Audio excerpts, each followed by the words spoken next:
muchas gracias por estar aquí tan temprano. Muchas gracias a México, a Monterrey por la invitación a CICIAC. Me va a acompañar aquí en la moderación la doctora Ana Camarosano de Brasil, que viene justo subiendo aquí, y vamos a tener dos conferencias magistrales de past presidente de CICIAC. Primero el doctor Jorge Lowenstein, que nos va a hablar de mecánica cardíaca, y después el doctor Spina, que también nos va a dar otra conferencia. Jorge, muchas gracias. Buenos días. Muchísimas gracias por volver a estar con ustedes. Es una magnífica oportunidad. Felicitaciones al comité organizador, que bueno, dio a CICIAC la posibilidad de compartir el Heart 24 con una organización formidable. Como decían, la vara está altísima. Creo que hoy hacemos récord olímpico. La primera sesión fue fantástica y a mí me dieron este tema bastante desafiante: mecánica ventricular, mitos y realidades.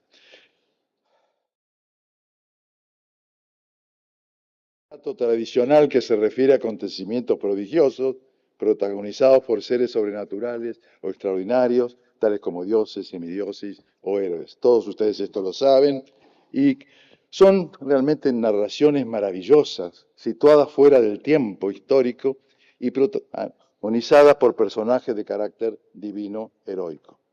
Podría hablar solamente de esto, de estos mitos, especialmente el mito griego de heroico. Donde puedo lo relato, perdónenme, muchos ya lo conocen, pero no puede haber un ecocardiografista que no conozca la historia de Eco. Eco, entonces, según la mitología griega, era una hermosa ninfa que vivía en los bosques, pero tenía un defecto que era charlatana, porque precisamente era la esposa de Zeus, le había confiriado una maldición, porque la había entretenido mientras que Zeus hacía de sus aventuras. Entonces solamente podía repetir las últimas palabras que ella escuchaba, no podía iniciar una conversación. Un día se encuentra con Narciso, un hermoso cazador, ella se enamora de él, pero evidentemente hablaba sin sentido. Cuando Narciso le preguntaba, ¿qué quieres de mí?, lo único que podía contestar es mí, con lo cual no era demasiado atractiva. Su sufrimiento fue tal que al alejarse sus huesos se convirtieron en rocas y de ella solamente quedó su voz. Entonces, hoy, entre las rocas, su voz está escondida y responde a quien le habla repitiendo solamente la última palabra. Bueno, esto es un mito, y así podía conversar, y en ecocardiografía hay muchos mitos. La mitología le dio precisamente el nombre a nuestra técnica.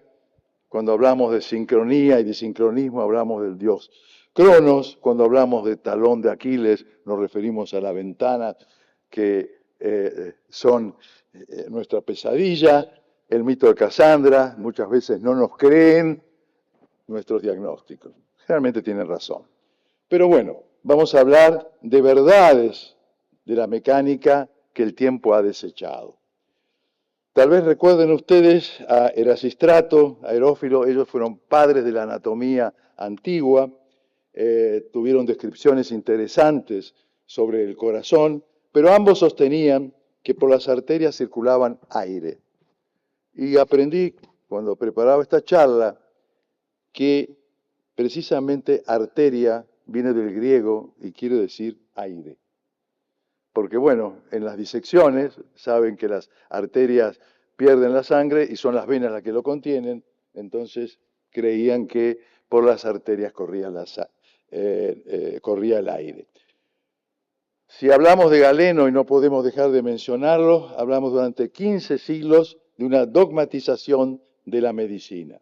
En su Corpus Galénico explicaba lo que ahora les voy a comentar. Pero interesante, estando en México, todos ustedes han visto alguna vez este mural de Ignacio Chávez, y es interesante que el único personaje que Diego representa en este mural de la historia de la medicina es a Galeno como en mármol. Todo lo demás son pinturas, pero esta está representada como una estatua. que aquí habrá querido decir el maestro Diego Chávez, pueden sacar las conclusiones ustedes. Bueno, ¿qué decía Galeno? Que hacía curaciones precisamente en las fiestas romanas, que, como les comentaba, las venas llevan sangre, mientras que las arterias llevan aire.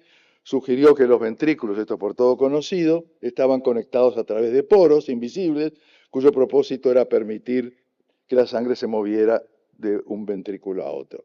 Y sostenía que el ventrículo izquierdo y las arterias formaban un sistema independiente, sin sangre, que servía para ventilar y enfriar el calor natural. Bueno, el padre de la verdadera anatomía moderna es Vesalio, porque él hacía disecciones y no coincidía con Galeno, niega la presencia de los poros, descubre que el corazón tiene 4 cavidades, que el hígado tiene 2 lóbulos y los vasos sanguíneos comenzaban en el corazón y no en el hígado. Servet, ustedes saben cómo terminó el español, Juan Valverde, otro español, y Colombo, alguien que estudió en Padua, describen ya la circulación pulmonar. Es interesante y entonces ya se hablaba de la presencia de sangre precedente de la vena pulmonar en el ventrículo izquierdo y en la aorta.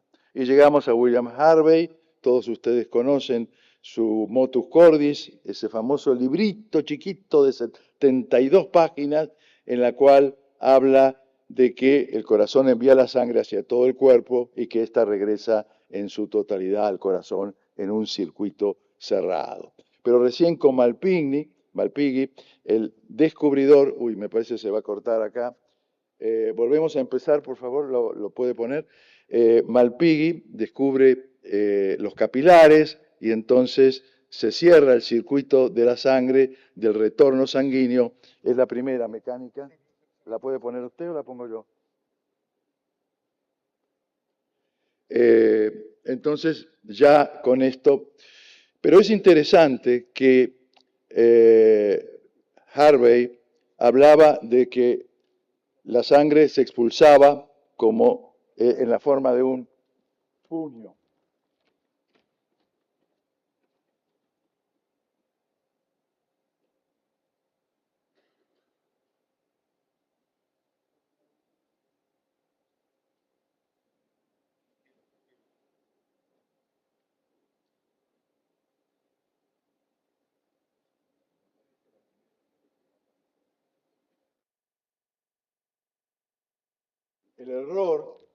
El error era que durante siglos se seguía aceptando que el corazón se abría y se cerraba como un puño. Y el otro concepto es que la sangre volvía al corazón derecho por bisatergo. Dos conceptos que, pese a los trabajos de Lowe, nada que ver conmigo, por el siglo XVII hablaba de que el corazón tenía dos... ¿Se puede? ¿Se puede traer?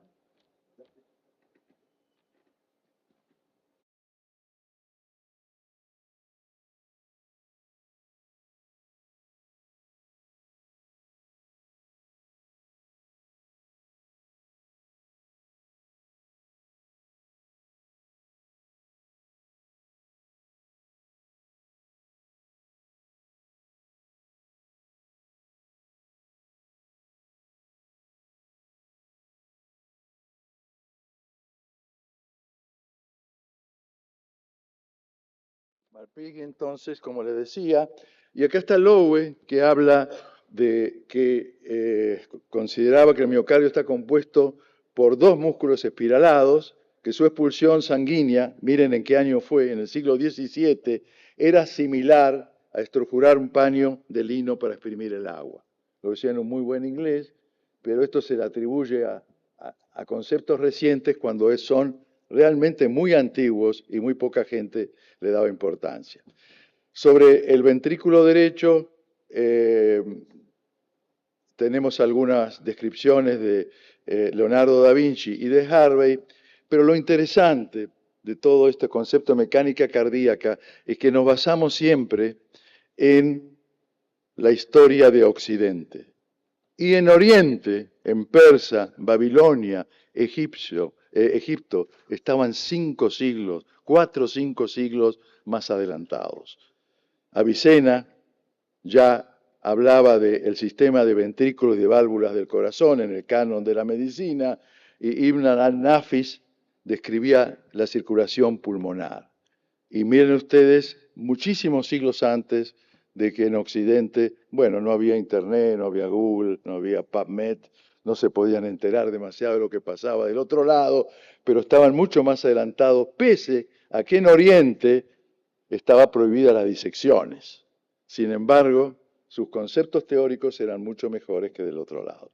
Bueno, el ventrículo derecho olvidado durante mucho tiempo por los experimentos de Starr, el de Starr en el año 43, y recordar la operación de Fontan-Kreuser que derivaba la sangre del ventrículo derecho por bypass y sin embargo no pasaba nada. Creían que no pasaba nada. Hoy todo este concepto está totalmente en revisión y el ventrículo derecho marca, como en muchas charlas hemos escuchado y dicho, el pronóstico, el verdadero pronóstico de la enfermedad. Modelos para explicar la estructura del ventrículo izquierdo hay muchos. No podemos repasar por tiempo. Nosotros aceptamos el de la banda miocárdica, el concepto de Torres-Wasp, y en contraposición está el del sincicio. El sincicio que dice que el corazón es una malla tridimensional sincicial, ese es el concepto de Anderson, y descarta totalmente la posibilidad de una banda miocárdica. Bueno, nosotros adoptamos la teoría de Torres-Wasp, de la banda como una estructura, al corazón como una estructura helicoidal continua, con 2 vueltas en espiral que modelan los ventrículos entonces, como un conjunto de fibras retorcidos sobre sí mismo a modo de una cuerda lateralmente aplastada.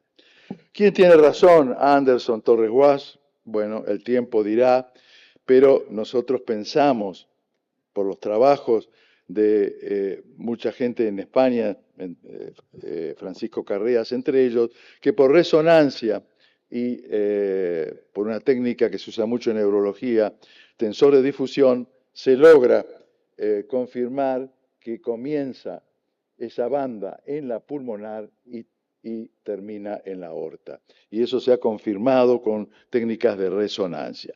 De todas maneras, todos los autores actuales están de acuerdo en este modelo de una distribución de la matriz, una orientación espiralada, en la cual existen fibras externas espiraladas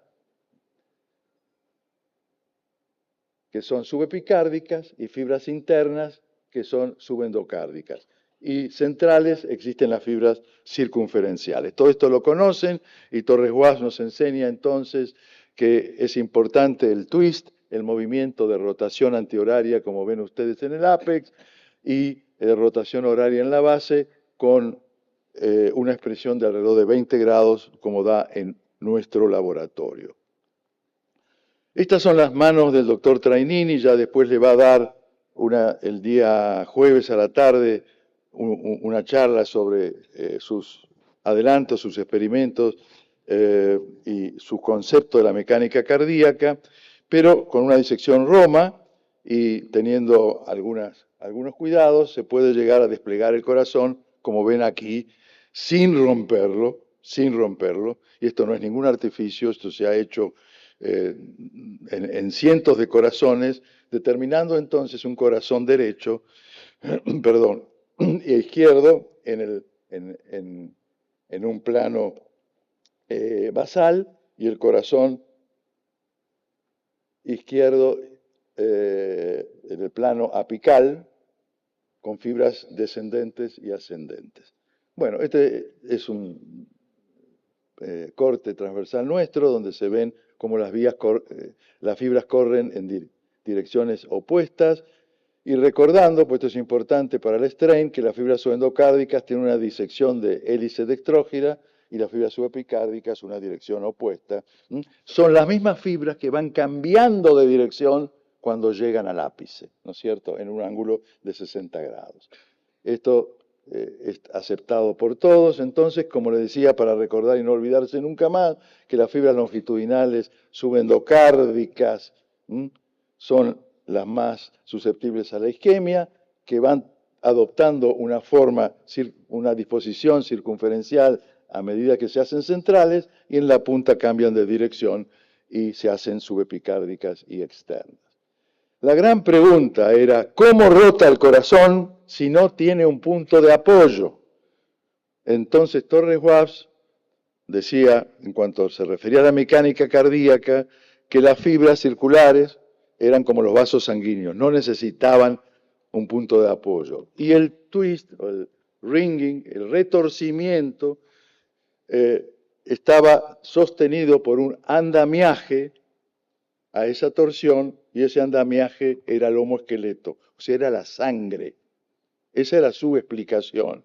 Ahora, la torsión debería realizarse sobre un punto de apoyo, de la misma manera que el músculo esquelético. Y ahí, en la búsqueda de ese punto de apoyo, y esto es lo nuevo, no sé durante cuánto tiempo se va a sostener esta teoría, que existe un elemento cartilaginoso en el corazón humano y óseo en el corazón de los grandes animales, que se encuentra por delante de la aorta en un plano inferior al trígono, no tiene nada que ver con el trígono, y está muy cerca del nacimiento de la coronaria derecha, como se ven aquí. Ahí está lo que Trainini llama el fulcro, en honor a Arquímedes. Fulcro quiere decir palanca, y se acuerdan ustedes la frase, dadme un punto de apoyo que moveré el mundo. Entonces, ahí se ve, y les va a mostrar Trainini en su charla, el fulcro en el hombre y cómo se insertan fibras musculares. Y en el trígono es un concepto fundamental, no hay fibras musculares. Entonces, está por debajo del trígono. Y ahí se ve entonces cómo se insertan las fibras que salen, las subendocárdicas, y las fibras que llegan a las subepicárdicas en este punto de apoyo que sería entonces el fulcro. Esto es totalmente novedoso. El fulcro, además de ser un punto de apoyo, es un estabilizador, precisamente se lo va a explicar con más detalle en su momento. Y la última investigación, que puede tener una importancia fundamental, es la relación que existe entre el fulcro y el nódulo de Ashok-Tawara, el nódulo auriculoventricular. Esto es sumamente importante, prácticamente están en contacto, y vean cómo plexos nerviosos del nódulo auriculoventricular llegan al fulcro. Y entonces uno empieza a entenderse, tal vez ese marcapaso que ahora se sabe en una colocación isiana funciona mejor que en otras colocaciones. ¿Tendrá algo que ver con la relación entre el fulcro, ¿no es cierto?, y el nódulo de Ashok-Tawara? Bueno, en eso estamos trabajando actualmente. Y el otro descubrimiento, que es en estos vasos de Tevesio, de Lange, corre un elemento que permite que una capa de la fibra se deslice sobre otra sin un gran gasto de energía, y esto es ácido hialurónico. Llamativamente, nunca se describió que hubiera ácido hialurónico en el corazón. Y aquí se lo demuestra claramente. Y bueno, el concepto ya lo saben ustedes, que cómo se produce la contracción miocárdica a modo de pistón, las fibras descendentes, las que ven gruesas acá, se acerca a la punta, y las fibras ascendentes entonces toman una disposición especial, curvilínea, que cuando se contraen estas fibras ascendentes, el corazón se expande. Como una contracción provoca una expansión, Torres-Waps siempre miraba a la naturaleza, se ve ahí como la víbora levanta la cabeza cuando contrae sus músculos espinales. Y esta fase esta fase de contracción de las fibras ascendentes es sumamente importante porque es la que provoca la succión.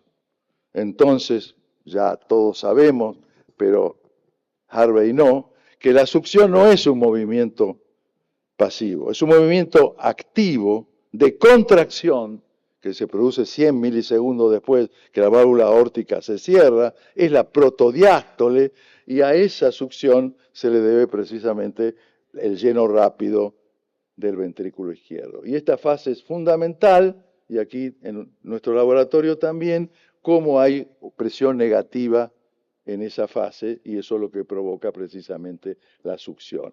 Entonces, las fibras ascendentes llegan al punto después que las fibras descendentes, sí, se comprobó acá en un trabajo de los japoneses cómo, bueno, cómo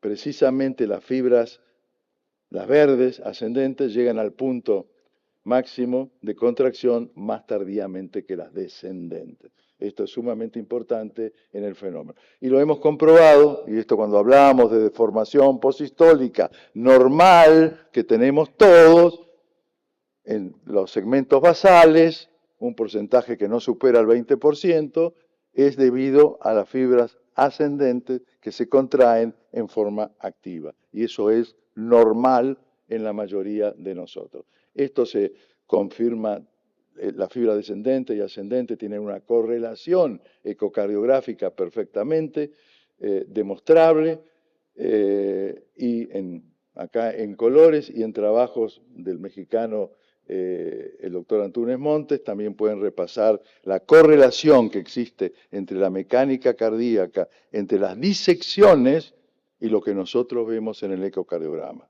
Una perfecta correlación. Y como dijo el gran Leonardo da Vinci, el corazón es un instrumento maravilloso, invención del sumo maestro. Porque ¿cómo no hay máquina que ningún ingeniero humano haya podido todavía instalar, en la cual con un acortamiento, como es del sarcómero, de un 15 al 20%, se puede llegar a una fracción de eyección del 65%. Y eso es debido a la acción de las fibras circunferenciales y fundamentalmente a las fibras espiraladas externas. Esto es lo más importante para recordar en la mecánica cardíaca que manejamos actualmente. Todo esto es debido no al doctor Trainini, no a nuestro modesto equipo, sino que nos subimos a los hombros de grandes investigadores y bueno, la ciencia avanza así, de a poquito, y creemos que hemos podido colaborar con alguna interpretación que le faltaba a Torres Guas. Entonces, bueno, en conclusión, desde la antigüedad ha habido cambios constantes en la interpretación de la mecánica cardíaca. No hay una meta definitiva en las ciencias, ¿no es cierto?, más que la búsqueda de la verdad. Siempre tratamos de avanzar. Y las nuevas tecnologías, el Strain, por ejemplo, potentes simuladores, ahí en Barcelona se está trabajando en este momento, y otras herramientas serán de valor para ayudar a comprender la relación anatomía-función en el complejo proceso de la mecánica cardíaca. Muchas gracias. Disculpen la demora.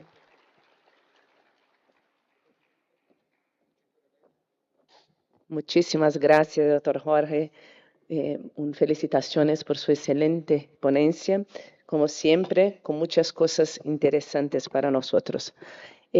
Nosotros vamos a hacer las preguntas después de los ponentes, ¿está bien? Ahora me gustaría invitar a mi amigo, doctor Salvador Espina, también de Argentina. Doctor Salvador es fellow y es presidente de CICIAC, editor de la revista Retique y coeditor de todo trabajo de CICIAC.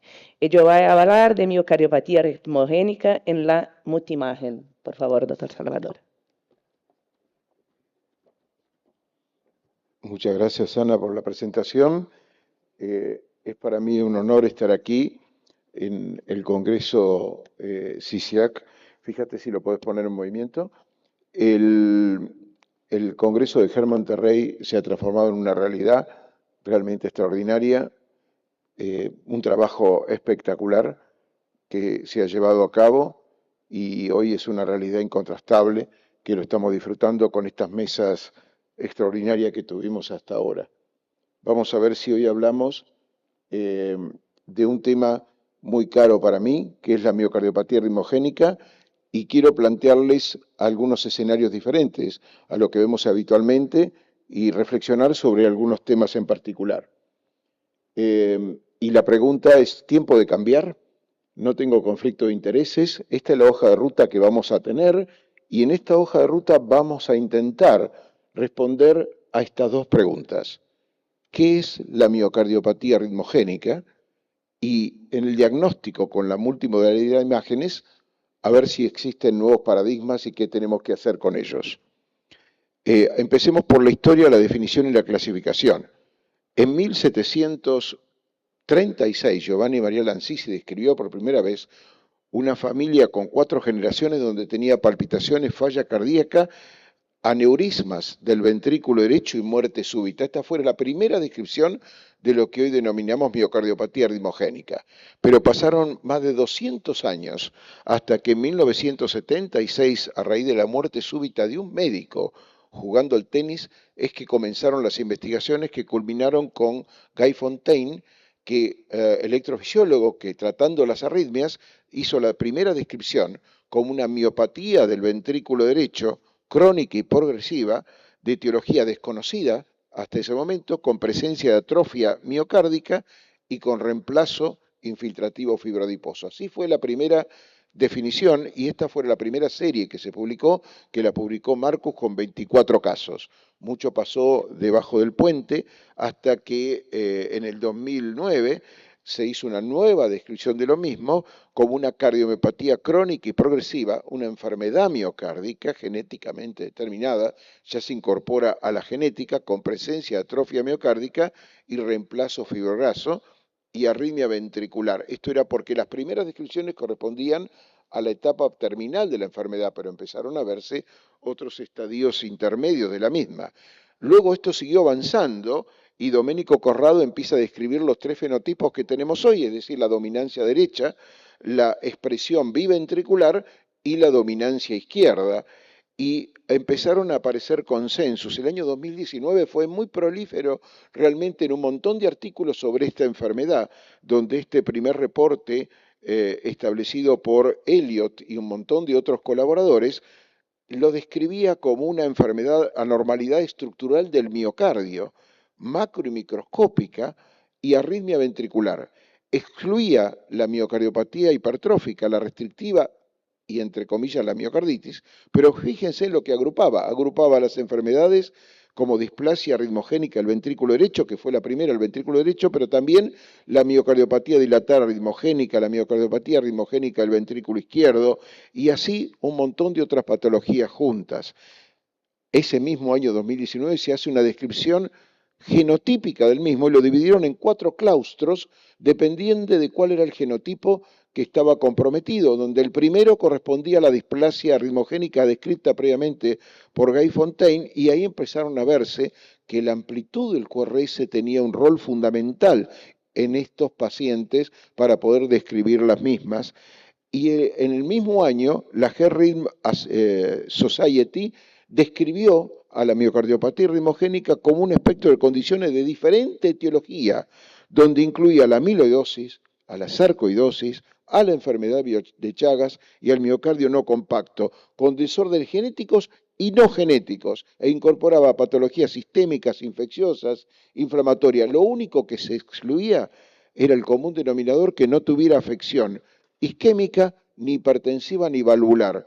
Y el común denominador era la presencia de arritmias ventriculares. Y así se estableció en este mismo artículo, en el año 2019, esta nueva clasificación etiológica, donde hablaban que el 40 al 50% dependía de la famosa displasia ritmogénica del ventrículo derecho, allí que era la primera de todas, pero después había otras que no eran desmosomales, que representaban entre el 20 y el 30% de las mismas, y ahí involucraban a enfermedades como la de Duchenne, enfermedades fibromusculares, la sarcoidosis, involucraban miocarditis, etcétera, pero también se involucraron enfermedades congénitas, los aneurismas congénitos y la enfermedad inflamatoria como la enfermedad de Chagas.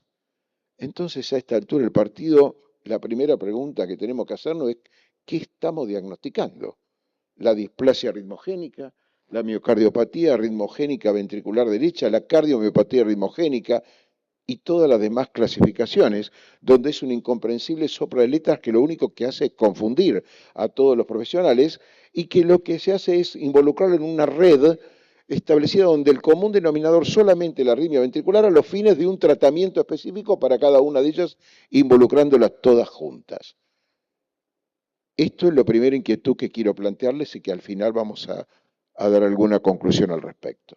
La segunda es la parte genética, histopatológica y la inflamación. Es una enfermedad, como todos saben, autosómica dominante con una penetrancia incompleta de un 50%, pero también hay formas recesivas y donde está comprometido fundamentalmente los desmosomas que involucran a las proteínas como la placoglobina, la placofilina, la desmoglobina, la desmoplaquina y la desmogleína. ¿Y qué son los desmosomas? Son estructuras que unen y que mantienen unidas a las células vecinas. Estos son los desmosomas y así empieza la descripción genética en este artículo que fue muy interesante, donde veían que la placoglobina 2 era la más involucrada en la variante derecha, representaba entre el 11 y el 51%, y cuando había más de una mutación asociada tenían más severos fenotipos, peor pronóstico y eran pacientes más jóvenes, pero también se involucraban genes no desmosomales, los cuales tenían arritmias más malignas. Por lo tanto, un test genético negativo no excluye que el fenotipo sea determinado por un gen no conocido hasta la actualidad. Y ahí estamos con los problemas de las guías o de la Task Force, donde hay identificación de genes mutantes que se interpretan como patológicos, donde realmente no condicen con el fenotipo diagnosticado y por lo tanto definido a través de las guías de la Task Force. Entonces, ¿en quién está indicado hacer el test genotípico? En aquellos pacientes que tienen un candidato que ya cumple con los criterios fenotípicos. ¿Y para qué? Para determinar los portadores de esos genes en el grupo familiar. ¿Por qué? Porque determinando los portadores genotípicos en el grupo familiar, identificamos los individuos que pueden tener arritmias y muerte súbita en una fase preclínica. O sea, el screening familiar es fundamental en la estratificación del riesgo arrítmico de los pacientes. Y si uno pretende hacerlo en aquellos que tienen un fenotipo borderline, tiene que tener un excelente grupo de expertos en genética que pueda diagnosticarlo correctamente para poder llegar al diagnóstico. El screening de todo el cuerpo entero genotípico solamente sirve en las regiones donde se localizan exhaustivamente y mucho más preponderante, como la zona del Véneto, este tipo de patología. Y fíjense, actualmente he descrito más de 25 genes diferentes. Y fíjense la superposición desde la miocardiopatía dilatada, la miocardiopatía hipertrófica, la miocardiopatía restrictiva, las canalopatías, todas se identifican simultáneamente en los mismos genes descritos. Por lo tanto, es imprescindible realizar un diagnóstico diferencial entre unos y otros. Histopatológicamente, los sitios más afectados son la pared libre posterior del ventrículo derecho, el tracto de salida del ventrículo derecho y el ápex. Eso fue lo que se conoció, como siempre, el triángulo de la displasia. Pero también hay variantes que involucran el ventrículo izquierdo, fundamentalmente la zona inferolateral, y algunos lo llamaron cuadrángulo de la displasia. Estos estadios en el ventrículo izquierdo pueden comprometer también la parte subtricuspidia, y aquí empieza a tener mucha relevancia la resonancia magnética cardíaca, a través del realce tardío con gadolinio, que nos puede identificar y que incrementa la sensibilidad diagnóstica de manera muy importante, porque la atrofia miocárdica y el reemplazo fibrinoso se realiza desde el epicardio hacia el mesocardio, pero la infiltración grasa, que fue la descripción inicial, sola puede encontrarse en personas sanas, en obesos y en gente anciana. Por lo tanto, encontrar infiltración grasa sola no indica que sea patológico, y hay estadios tempranos en los cuales no existe tampoco esta infiltración grasa o fibrosa. Pero también se agregan un aspecto inflamatorio, se ha demostrado claramente a través de los estudios de medicina nuclear y de resonancia la presencia de células T. Por lo tanto, la atrofia miocárdica, la inflamación, la apoptosis, todo ello es lo que condice las anormalidades estructurales que nosotros vamos a ver en el ecocardiograma, en la resonancia, con las anormalidades en el movimiento de las paredes, los aneurismas ventriculares, el aumento de las trabeculaciones y la dilatación ventricular. Más del 50% tienen el diagnóstico genético al momento fenotípico, pero la penetración anual es del 8%, quiere decir que a los 7 años prácticamente más del 50% de los familiares tienen expresión genotípica de la enfermedad, y esa expresión genotípica termina en una progresión estructural. Y cuando hay una progresión estructural, está el riesgo de la arritmia ventricular compleja y de la muerte súbita. Por lo tanto, el seguimiento y la repetición de estudio en estos pacientes, tanto en el probando, es decir, en aquel fenotípicamente identificado como de los familiares, es fundamental el screening que se haga de la misma manera y con el mismo seguimiento continuo ecocardiográfico, porque el 5% terminan con muerte súbita rápidamente. Y si hablamos del diagnóstico, ¿cómo hoy nosotros como comunidad médica tenemos el diagnóstico de estos pacientes? A través de la Task Force, y la Task Force del 2010. Y allí claramente ustedes ya la conocen de hace muchísimos años, basadas en alteraciones estructurales, histológicas, arrítmicas y familiares. ¿Me podrías agazar un poquito de agua? Con los criterios diagnósticos definitivos, limítrofe y posible, como ustedes ya conocen. Sin embargo, esto tiene también sus limitaciones, porque hay un sobrediagnóstico basado en los hallazgos genéticos, como hablamos previamente, y la interpretación de las imágenes, y hay diagnósticos erróneos, fundamentalmente por la ausencia en la Task Force de la resonancia magnética cardíaca. No está como método de diagnóstico la resonancia en ese momento dentro de la misma. ¿Y por qué sucede? Porque en la Task Force del 94 y del 2010 fueron desarrolladas con la dominancia derecha en las primeras etapas y en las etapas más tardías, porque no incluyeron al compromiso ventricular izquierdo que hoy sabemos que tenemos y porque no diagnosticaron estas enfermedades, no incluyeron a la población pediátrica, como vamos a ver después, que tiene otras características. Aquí tienen un paciente en el cual vemos las anormalidades en el ventrículo, con la dilatación del ventrículo derecho, los aneurismas, la dilatación del tracto de salida. Claramente de los pacientes, fíjense, en estas son las etapas terminales, aquí el diagnóstico es sencillo, es fácil de hacer de acuerdo a las características que nosotros tenemos con todos los daños estructurales que vimos previamente, y aquí tienen la resonancia con las mismas características, con los aneurismas, etcétera, y con la infiltración que aparece en el realce tardío con gadolinio. Aquí tienen otro paciente también con múltiples aneurismas del ventrículo derecho. Y a lo largo del tiempo fueron incorporados otras formas de diagnóstico como el eco 3D, el strain longitudinal, y trabajos como este, donde dicen claramente que el strain longitudinal es posible diagnosticar en pacientes que son asintomáticos antes de que los pacientes presentan síntomas de los mismos, o el strain longitudinal en la región subtricuspidia, o el uso del ecoestrés en lo mismo, donde tiene disminución de la función ventricular, y del strain también, o del eco 3D. Todos son marcadores pronósticos en este tipo de enfermedades. Todos estos parámetros no están incluidos tampoco en las guías actuales. Y fíjense, esta es la sensibilidad y especificidad que tienen todos los parámetros ecocardiográficos en esta enfermedad. ¿Y saben cuál es el que más sensibilidad y especificidad tiene? El strain, que no está incluido. Pero en el 2020 aparecen los criterios de Padua. Y estos criterios que no están avalados todavía por una Task Force, pero sí son criterios donde por primera vez identifican al ventrículo izquierdo dentro de esta patología.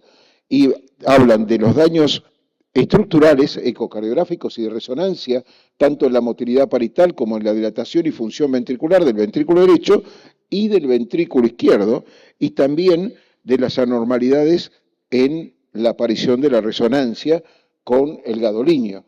Por primera vez se incorpora los criterios de Padua al gadolinio, fundamentalmente como criterio mayor, en el ventrículo izquierdo, con ciertas denominaciones que ahora vamos a ver que han cambiado en el mismo. También las anormalidades de la repolarización con la sonda T invertidas en las precordiales derechas cuando no tiene un bloqueo de rama derecha, o las ondas T invertidas de B1, B4 o B1, B2 que son de menor sensibilidad y en el ventrículo izquierdo con menos voltaje, o la aparición de la onda épsilon. Todo esto está escrito en la guía, ustedes lo conocen, o la duración de la activación terminal. Solamente quiero marcarles esto: el criterio mayor de la repolarización, la onda T en las precordiales derechas, como ven aquí, en mayores de 14 años y sin bloqueo completo de rama derecha, y el criterio de la onda épsilon. ¿Qué es la onda épsilon? Es un potencial eléctrico de baja amplitud que se produce al final del QRS y en el inicio de la onda T en precordiales derechas. Este es un paciente de nuestro hospital que tenía esta onda épsilon allí. Se debe utilizar alto filtro a velocidades mayores y ganancias mayores para poder diagnosticarla. Y este es un tip de cómo poder evaluarla mejor, que es colocando el brazo derecho en el manubrio esternal, el brazo izquierdo en las sifoides y la pierna izquierda entre la costilla B4 y B5. Esto mejora grandemente la sensibilidad para poder hacer el diagnóstico electrocardiográfico de la onda épsilon. En la despolarización, este es un dato también clave que lo pone los criterios de Padua, que es el retraso de en la onda S del QRS, la duración del tiempo en mayor o igual a 55 milisegundos, cosa que habitualmente no medimos, y estas derivaciones realmente cuando se encuentran son altamente específicas, lo mismo que los bajos voltajes en el ventrículo izquierdo menores de 0.5. Pero las ondas T negativas en B1 y B2 no son diagnóstico de esta enfermedad solamente, pueden ser una variante normal, entonces a no confundirnos en esos aspectos. Y aquí tenemos después los criterios de arritmia ventricular, más de 500 que todos conocen, o los criterios del ventrículo izquierdo con imagen de bloqueo de rama derecha. Los criterios de historia familiar, familiar de primer grado, confirmados, etcétera, de criterio de Padua. Pero el año 2024 nos trajo otra situación más. Enero del 2024 se publica en el International Journal of Cardiology nuevos criterios establecidos por la europea, por la Sociedad Europea de Cardiología, donde incluyen, ahí sí, las tres variantes fenotípicas, la derecha, la variante biventricular y la izquierda. ¿Y dónde está la diferencia con los criterios de Padua? En los criterios estructurales elimina prácticamente las alteraciones de la motilidad del lado izquierdo. Los más importantes cambios se producen a nivel de la resonancia, donde ya se incorporan en la resonancia una imagen en anillo de la resonancia en la parte ventricular izquierda como patognomónico, más de 3 segmentos, realmente en todos los aspectos ortogonales. Es decir, ya no es un parcheado simple no alcanza para hacer el diagnóstico del mismo, y las alteraciones también más funcionales del lado derecho y del lado izquierdo, como referíamos, en la resonancia. No hubo grandes cambios en las anormalidades de la repolarización. Agrega a la amiloidosis como diagnóstico diferencial, como hoy nos enseñaba la doctora Zulma Vázquez, en cuanto al bajo voltaje del ventrículo izquierdo, lo agrega aquí taxativamente como diagnóstico diferencial en el mismo, y agrega la historia de paro cardíaco en ambos fenotipos en las arritmias ventriculares y no tiene grandes cambios hereditarios. También nos aporta cuáles serían los valores normales en las mujeres, en los hombres y en los atletas, tanto de volumen diastólico como de función ventricular en la resonancia magnética en estos pacientes. Y avanza más todavía la visualización del ventrículo izquierdo, donde en autopsias se vio claramente que aquellos que tenían muerte súbita cardíaca, el compromiso del ventrículo izquierdo en las autopsias fue del 87% de los casos. Y en forma aislada, 1 de cada 5 tenía ya compromiso izquierdo, que podía ser de la pared libre o del septum, y el reemplazo fibrograso afectaba, como siempre, las capas más externas. Y los T genotípicos de entrada eran un 25%, y los cambios genotípicos eran diferentes a lo del ventrículo derecho. Son otros los cambios genotípicos que podemos tener ahí. Pero no es suficiente para poner el rótulo de miocardiopatía ritmogénica ventricular izquierda, los cambios estructurales ni de función ventricular. Hay que hacer los estudios genéticos para poder determinarlo, si no, no podemos tenerlo como variante y la resonancia adquiere mayor importancia. Y por último, y para ir acabando, la población pediátrica tiene otras características.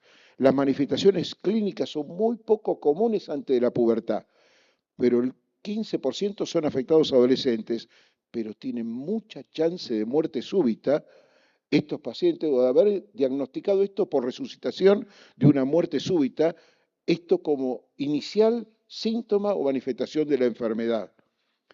Una temprana detección es fundamental porque cambia el estilo de vida de estos chicos y una restricción de la actividad deportiva competitiva sería fundamental en los mismos. Por lo tanto, es un factor ambiental fundamental la determinación en edades tempranas de esta patología. Hay que hacer un seguimiento clínico estricto de los mismos, los genotipos familiares y poder identificarlo. Las peculiaridades de la población infantil es diferente en algún grado y tampoco están puestas en las guías de la Task Force. En la estratificación de riesgo, todos sabemos que la estratificación más importante es el riesgo de la arritmia y de la muerte súbita. Y allí se han desarrollado incluso algunos criterios para poder determinarlo. Fíjense que la mortalidad hasta llega a un 3.6% y en la población general es menos de un 1% en la zona de mayor riesgo. Pero ¿de qué depende la mortalidad? De la severidad de la arritmia y de la disfunción ventricular. Y fíjense en que se han desarrollado, por ejemplo, estos calculadores de riesgo que toman en cuenta determinados factores y que nos permiten diagnosticarlo más tempranamente y nos permiten disminuir o reducir la implantación del CDI en un 20% cuando se utiliza. Entonces, con todos estos datos que tenemos, vamos a tratar de pensar en las dos preguntas iniciales de la charla. ¿Es tiempo de cambiar? Y yo creo que sí, que ha llegado el momento en que todos los expertos consensúen primero sobre la nomenclatura de la definición, dejando de lado los aspectos involucrados de cada especialidad y dejar de contemplar en la denominación de la enfermedad la palabra ritmogénica, así como se dejó de contemplar ventrículo derecho en la misma como la primera definición. ¿Y por qué habría que hacer eso? Porque si bien es el síntoma más importante de la enfermedad, está lejos de ser exclusiva de la miocardiopatía ritmogénica y tiende más a confundir que a diferenciar. Y lo que necesitamos es diferenciar esta enfermedad de otras enfermedades. A título solamente de ejemplo, se podría denominar, tomando en cuenta el compromiso molecular o histopatológico, como una miocardiopatía genética fibra adiposa y dejar de lado a la denominación de arritmogénica que involucra a muchas otras patologías o fenocopias.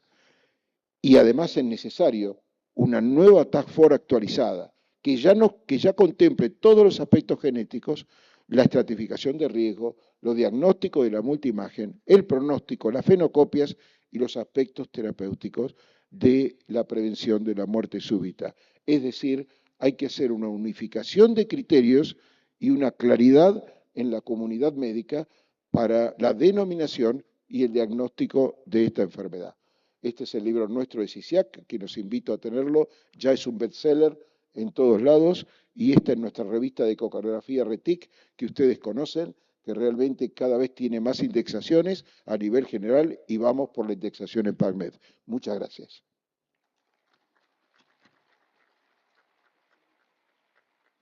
Muchas gracias, doctor Spina. Tenemos 4 minutos para 2 preguntas del público. ¿Alguien del público quiere preguntar algo? Por favor, doctor, ven, si no hay micrófono, habla aquí mismo. Y vaya preparando la segunda pregunta del público. ¿Tienes un micrófono, por favor, para las preguntas? Dale, bueno, para no perder tiempo, siempre en miocardiopatía venimos históricamente que la hipertrófica, que la dilatada, y bueno, y nos sacan de lo morfológico y nos ponemos mal. Entonces, acá me parece que lo importante, ya el año pasado en la guía de la Sociedad Europea de Miocardiopatía ya pusieron la miocardiopatía no dilatada del BI, que eso me pareció muy útil porque uno dice, bueno, tenemos que reconocer que son pacientes miocardiopáticos que por ahí no están ni dilatados, por ahí no están hipertróficos, porque la clásica arritmogénica del BD con el corazón ventrículo derecho grandote, esa es más fácil, pero quizás sea un extremo del espectro. Entonces, ubicar pacientes que son miocardiopáticos, que por ahí no están dilatados, no están hipertróficos, no tienen los criterios de la Task Force del 2010, y que son arritmogénicos. Y bueno, y a partir de ahí empezar a construir. Si tienen antecedente familiar, ayuda muchísimo. Pero bueno, y empezar a dar paso con la genética, es medio entendible que todavía quede mucho por caminar porque la genética está en sus primeros pasos. Hace 5 años ni disponíamos, hoy yo estoy en Bahía Blanca, en Argentina, y ya hay quienes hacen, ya, bueno, laboratorios europeos ya tienen sucursales en Argentina. Entonces, bueno, me parece que eso explica un poquito ese capítulo abierto y eso que a veces uno se queda como queriendo ubicarla en un fenotipo y que no puede. Y apuntar a decir, es miocardiopático, es arritmogénico, bueno, a full con tratar de buscar todos los familiares y tratar de, si se puede, tenemos limitación en Latinoamérica, pero avanzar con lo genético. Eso solito. Sí, totalmente de acuerdo. Yo creo que un aspecto fundamental es tratar de hacer el diagnóstico diferencial. Y el diagnóstico diferencial con todos los criterios que tengamos. Hoy por hoy, todas las clasificaciones involucraron un montón de patologías juntas que realmente nos hacen no pensar en diagnósticos diferenciales. Y toda la vida como médicos lo que hicimos fue buscar el diagnóstico diferencial en las distintas patologías, como decías vos, de las miocardiopatías y tratar de ver para qué lado involucrarlas. Entonces creo que tenemos que volver a esa fuente y hacer el diagnóstico diferencial de cada una de ellas para poder orientarnos mejor hacia dónde vamos a hacer. Y eso hay que hacerlo en toda la comunidad médica, clarificando hacia dónde vamos, qué es lo que estamos considerando y a partir de ahí qué criterios tomamos hacia un lado o hacia otro, tomando en cuenta, como vos decías, todos los criterios, no solo morfológicos, sino funcionales y también los criterios de antecedentes familiares, genéticos, etcétera. Ese fue el motivo de la charla en sí, o sea, abrir la discusión a nivel general para que volvamos a la fuente de la medicina, que es el diagnóstico diferencial de las distintas patologías para poder determinar hacia dónde vamos. ¿Alguna otra pregunta del público? Si no, doctora Ana, te doy la palabra. Entonces está bien. Me voy a preguntar a doctor Jorge, eh, seguro, porque la deformidad longitudinal es más temprana, está presente en la mayoría de las cardiopatías porque es la subendocárdica, las fibras subendocárdicas. Entonces, ¿cuáles las situaciones que nosotros debemos nos preocupar con la estren radial y circunferencial? Porque estenosis aórtica, enfermedad isquémica, amiloidosis, todas involucran el estren longitudinal. ¿Cuáles las patologías que nosotros poneríamos primeramente al estren radial o circunferencial? Es una duda. Gracias, Ana. Interesante. Siempre la pregunta, si el circunferencial, el estren circunferencial, o sea, en el eje menor, el acortamiento en el eje menor, en el ventrículo izquierdo, y también se sabe que en el ventrículo derecho ahora en el ventrículo derecho es igual que el longitudinal, no es menor. Y en el ventrículo izquierdo es mayor el strain, 22% digamos, si usamos el signo negativo, contra 20 en promedio. ¿Por qué no usamos el circunferencial y usamos el longitudinal? Ya un poco lo dijo, porque en la mayoría de las patologías, en las miocardiopatías, las que se vieron hoy, muchas de ellas como la amiloidosis, como las hipertróficas, en la cardiopatía isquémica, en el hipertenso, en el diabético, las fibras que en las personas de edad, las fibras que primero van a sufrir van a ser las que son susceptibles a la isquemia, y esas son las fibras subendocárdicas. Por eso, el strain longitudinal es el que determinamos, sin ser el más importante, sino el que primero se va a alterar en todas esas patologías, además de eso, la factibilidad y la repetibilidad de las cifras son mucho mejores que en el strain radial, que hay muchísima variabilidad.